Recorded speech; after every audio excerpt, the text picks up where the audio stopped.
La chaîne a pour but de vulgariser la microbiologie à des non-scientifiques. Alors parlons d'un truc qui n'a rien à voir, parlons de recyclage.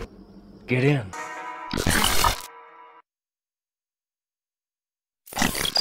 DD est solide sur ses appuis, et elle résiste à une chier de stress.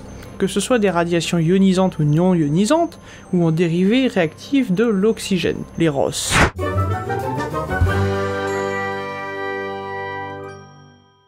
Le génome de DD est très intriqué dans ses copies, ce qui lui confère un mécanisme de survie efficace, car elle a 1. Plein de copies sous le coude, et 2. Un mécanisme de réparation qui va mettre à profit cette proximité. Double effet qui se coule. Pour vous donner une idée, E. coli et DD ont le même nombre de cassures sous le même stress. Sauf que la structure de DD la rend plus solide face à ces lésions. Toujours vivant, rassurez-vous, toujours la banane, toujours debout. En comparaison, là où E. coli casse sa pipe avec 12 cassures de son ADN double brin, DD peut encaisser jusqu'à 200 de ces cassures.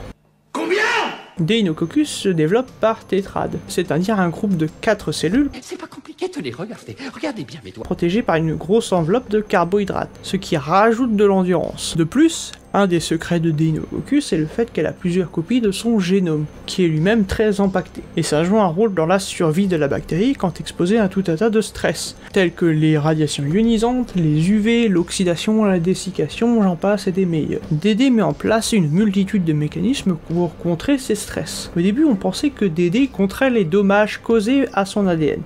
Et pour ça, on a fait plein d'études pour comparer son génome à des bactéries radiosensibles. Les protéines sont très importantes et très sensibles au rayonnement ionisant. Or, DD accumule des complexes manganèse, des molécules qui détoxifient les ROS et donc protègent l'activité des enzymes qui réparent l'ADN. Et c'est ça le gros secret de DD. Elle n'empêche pas les lésions de son ADN.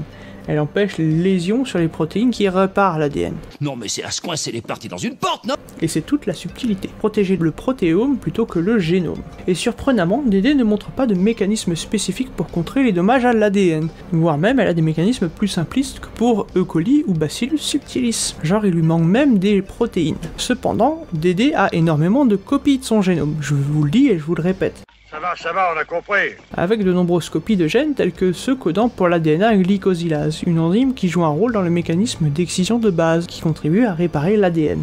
On a aussi fait des analyses moléculaires des mécanismes de DD avec des gènes tels que DDR-A, DDR-B et PPR-I qui montrent une plus grande expression quand on la soumet aux rayons gamma. A l'inverse, quand on supprime PPR-I, on va augmenter la sensibilité aux radiations, vu que ces gènes régulent le gène REC-A, qui code pour la recombinase A, qui est l'enzyme mise en cause dans la recombinaison homologue, un mécanisme qu'on verra plus tard. Et PPR-A, une protéine pléiotropique, c'est-à-dire qu'elle a des effets partout, genre la ligation de l'ADN, mais aussi sur d'autres aspects du métabolisme. Le secret de DD, c'est surtout son arsenal enzymatique et non enzymatique de défense contre l'oxydation comparé aux bactéries sensibles aux radiations. Les caroténoïdes, par exemple, sont de très bons recycleurs de ROS. Il y a deux grands types de mécanismes de réparation chez DD, la réparation de l'ADN et la réparation de la cellule.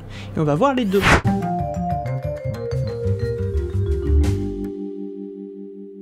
Alors, la recombinaison homologue, c'est un mécanisme bien connu. On peut aller très très loin dans les détails, mais on va garder notre santé mentale et aller à l'essentiel. La recombinaison homologue, c'est le mécanisme le plus important pour réparer les dommages à l'ADN. Ce mécanisme utilise un brin sain d'ADN comme support pour corriger le brin endommagé. Une des étapes importantes de ce mécanisme dans la recombinaison homologue est le système REC, avec REC-A qui va guider le brin lésé jusqu'à REC-B-CD et REC-fort, afin de le guider vers un support viable. Chez DD, il n'y a pas de REC-B et REC-C, donc c'est le système REC-fort qui est en jeu. Mais c'est un mécanisme important.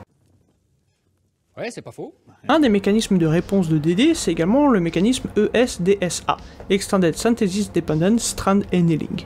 Je vais pas le répéter. Quand il y a une grosse dose de radiation, le génome de DD va se fragmenter, on l'a dit avant. Et plutôt que d'essayer de réparer tout ça, ou de limiter la casse, la bactérie va utiliser tous ces morceaux de brins qui traînent, les assembler ensemble et s'en servir comme modèle pour la réparation de ces brins lésés. Et une fois ces brins linéarisés, ces grands fragments vont servir de copies de génome qui seront repérés par REC-A pour faire de la recombinaison homologue. C'est du recyclage de l'extrême. La protéine clé de ce mécanisme, c'est DDRB, dont la synthèse est déclenchée par les radiations, et qui va aider à la circularisation du dit brin d'ADN. Des études ont montré que DDRB est fondamental pour la circularisation de simples brins d'ADN, et que sans ça, la bactérie met beaucoup plus de temps à déclencher les mécanismes, ce qui ralentit la réparation de l'ADN. De plus, DDRB aide à l'assemblage d'un large nombre de petits fragments générés dans le cadre d'irradiations les plus extrêmes, ce qui va aider pour le mécanisme de ESDSA. Il y a eu aussi la mise en évidence que le mécanisme REC4, qui sonne comme Roquefort, joue un rôle capital dans la réparation de l'ADN au travers du mécanisme ESDSA. Comment on a su?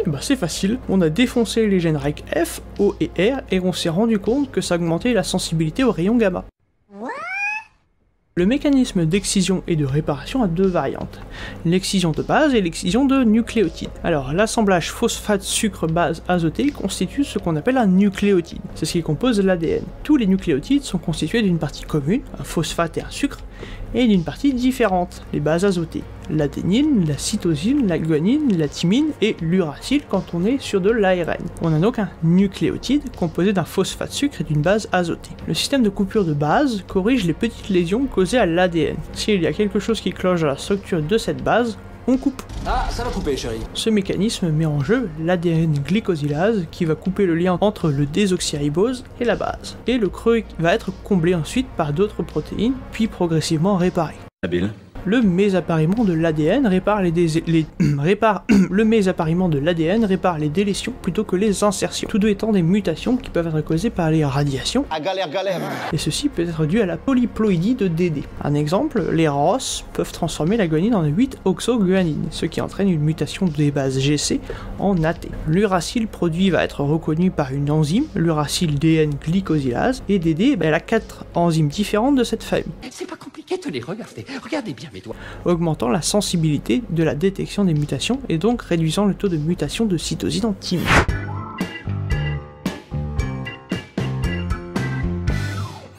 Après la réparation des dommages à l'ADN, on va voir comment DD sauve ses protéines. DD, comme toutes les bactéries, a plein de protéases, des enzymes qui digèrent les protéines. Et elle se sert de ces protéases pour dégrader les protéines qui sont trop dégradées pour être utilisées. Mais oui, c'est clair. Et ce mécanisme permet de recycler des protéines qui n'auraient aucune activité, l'aidant à résister aux différents stress, tels que le stress thermique, les ROS ou les radiations. On a remarqué que les Deinococcus ont une activité de dégradation des protéines plus élevée quand elles sont soumises au stress. Deinococcus a un groupe de protéines que l'on ne trouve que chez les extrémophiles, des hydrolases de la famille des nudix. Je demande un volontaire pour se mettre tout nu au milieu des nudistes. Qui enlèvent les groupes diphosphates des nucléotides triphosphates, qui sont endommagés et empêchent leur incorporation à l'ADN. Le génome de DD code pour 23 de ces protéines, avec 5 dont la synthèse est induite en cas d'irradiation.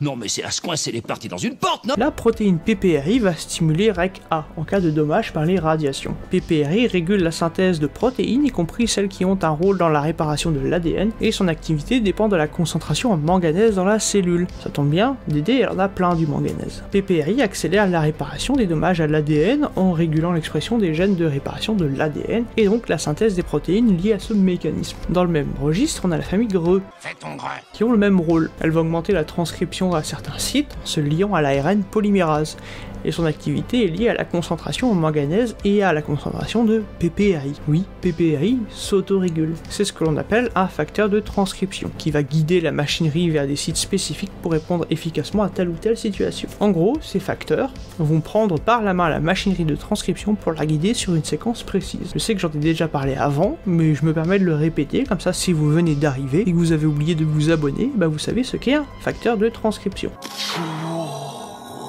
On va attaquer un gros morceau. Les ROS, c'est pas ouf. Ça fait 4 épisodes que je le dis. Ce sont des produits qui se créent après l'irradiation de l'eau, entre autres, ce qui est gênant parce que de l'eau dans les cellules, il y en a un peu. À la boulette. Ces ROS, elles peuvent détruire l'ARN, l'ADN et les protéines, étant donc une sacrée menace pour la viabilité de la cellule. La capacité d'une cellule à se débarrasser des ROS va refléter sa capacité à lutter contre l'oxydation. Et DD, elle code pour un tas d'antioxydants. Des peroxydases, des catalases, des superoxydes dismutases et des protéines appelées des DPS. Ce joli petit paquet, mis bout à bout, donne à DD une capacité de lutter contre les ROS 10 fois supérieure à E. coli. DPS est une famille de protéines qui va lier le fer 2 et l'oxydé en fer 3, ce qui va permettre de stopper la prolifération des radicaux libres. Elle se lie également très facilement à l'ADN, le protégeant des radicaux hydroxyles.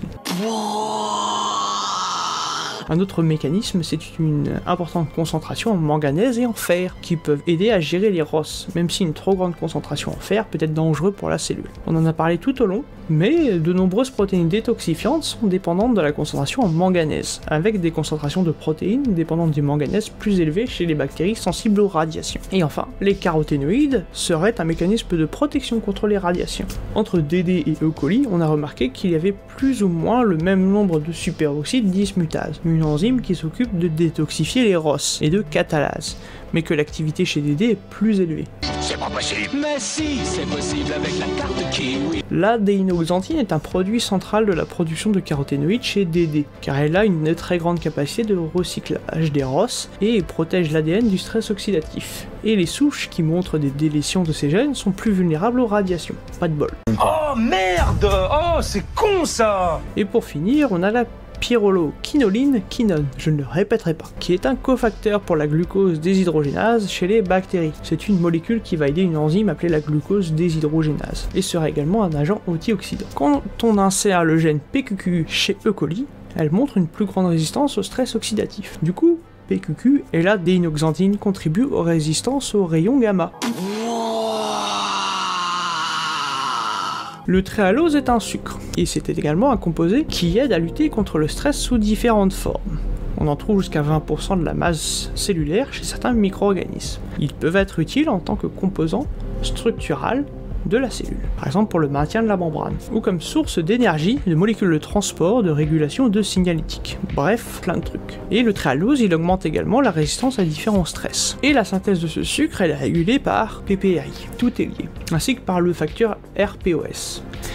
Un autre gène qu'on verra un jour peut-être. Dans le même temps, le tréhalose va augmenter l'activité des enzymes antioxydantes, inhiber la peroxydation des lipides, un des effets négatifs des ROS, et empêcher l'accumulation de ces ROS. Et enfin, le tréhalose régule le glycométabolisme, et va donc moduler l'activité des enzymes clés telles que les hexokinases, des enzymes qui déplacent des trucs dans la cellule. Le tréhalose va moduler les interactions entre lipides et protéines pour stabiliser la membrane, affecter les ATPase transmembranaires, les enzymes qui produisent de l'ATP, le fuel dans la cellule, et modifier l'activité des kinases. Pour conclure sur le tréhalose, ce dernier a un énorme impact sur le métabolisme et sur les réactions au stress, en agissant sur de nombreux mécanismes de réponse à ces stress. C'est une molécule de résistance au stress très intéressante à étudier en recherche au niveau de l'évolution et de l'adaptation des microbes au stress environnemental. Moi, mon mécanisme de résistance au stress, je bois du café.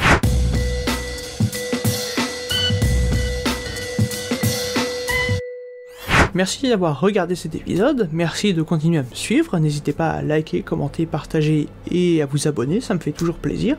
Ça me fait plaisir de voir qu'il y a des gens qui continuent de regarder les épisodes et je suis un peu étonné, mais moi ça me fait toujours plaisir. J'espère que la série sur les radiorésistants vous plaît, on a presque fini, le prochain épisode c'est le dernier. Donc j'espère que ça vous plaît, portez-vous bien et puis à la prochaine pour d'autres vidéos et plus de microbes.